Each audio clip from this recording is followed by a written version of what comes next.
Pangarap ka, di ba?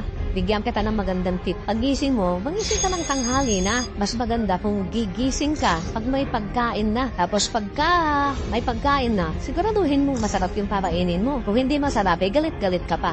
Tapos pagkatapos mong kumain, matulog ka. Tulog lang ng tulog dahil baka yung mga pangarap mo, mapanaginipan mo. O diba? Pagising mo na naman ng gabi, o di kain ka ulit, magpuyat ka. Mag-cellphone ka lang ng mag-cellphone. Marami ditong chismis, marites yun. Yun ang mga pagdadagawin mo. Ang dami rito. Yun ang panoorin mo. May matututunan ka. Gawin mong inspirasyon yung gibali ng tamad.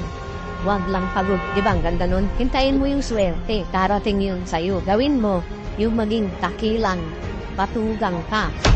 Yan ang mga magandang tip para magbago yung buhay mo.